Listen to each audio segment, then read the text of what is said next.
Paulit-ulit na report ni Shams na kailangan nga daw talaga na makuha ng Golden State Warriors si Anthony Davis sa Washington Wizards, para mapapayag ng tuluyan si LBJ na sumanib sa GSW mga kaibigan.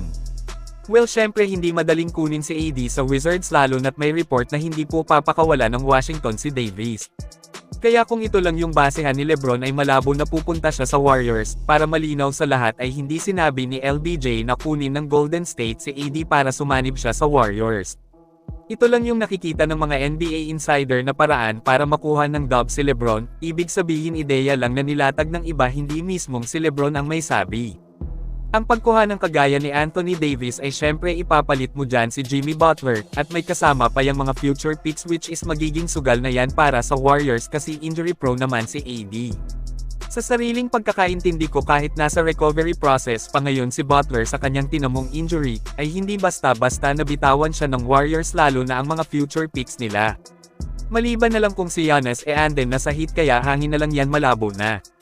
Hindi ako sure na basta na lang papakawala ng Golden State si Jimmy kasama ang ilang future picks kapalit ang injury prone na si AD.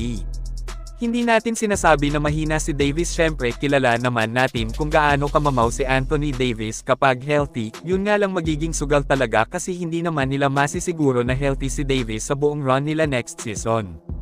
At isa pa, sa tingin ko malakas ang kapit ni Butler sa GM ng Warriors, pero tingnan pa rin natin, baka sumugal ang GSW front office kay AD, hindi natin alam yung takbo ng isip nila.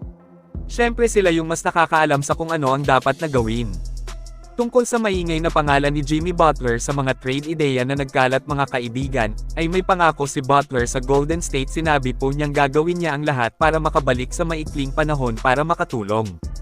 At sabihin na natin na parang binalaan ni Jimmy Butler ang Warriors para magdalawang isip ang front office ng GSW na bitawan siya.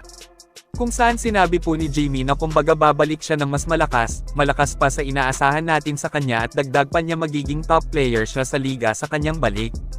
So grabe talagang plano ni Butler na gumawa ng malaking ingay sa liga sa kanyang pagbabalik. Exciting ang sinabi ni Jimmy, isa ito sa dahilan kaya magdadalawang isip ang Warriors na bitawan siya.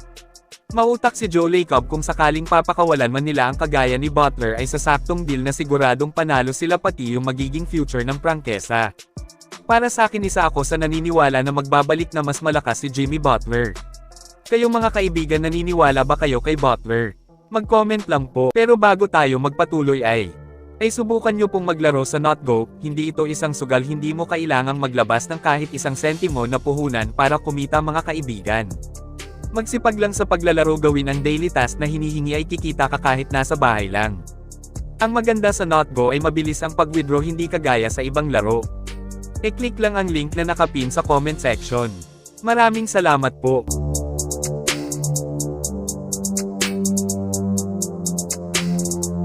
Ngayon ay dito na tayo sa patuloy na malaking usap-usapan kay LeBron James, kung sa anong kupunan ba talaga maglalaro ang tinaguriang The King James sa liga next season.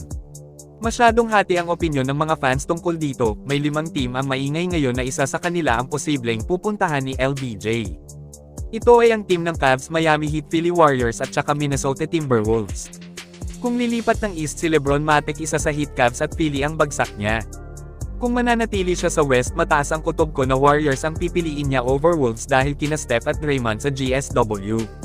Marami ang lumabas na mga senyales na Golden State ang pipiliin ni LBJ, at sa mga hindi pa nakakaalam, palaging nakabuntot ngayon si Draymond kay LeBron.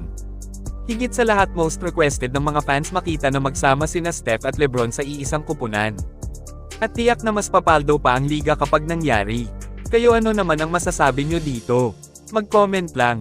Samantala, LeBron nagbigay na ng hint tungkol sa kung saang team siya lilipat. Ani ni LBJ ay gusto niyang makipag-compete ng mataas na level, gusto niya umano na sumanib sa franchise na may mga manlalarong katulad ng kanyang mentalidad. Gusto niya yung mga papaligid sa kanya mga kakamping may dugong kampyon.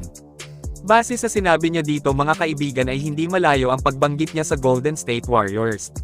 Maraming mga tunay na mga mandirigmang champion sa GSW, makakasama niya sina Steph Curry at Draymond Green. Sa Dubs may Jimmy Butler, Al Horford at Kristaps Porzingis.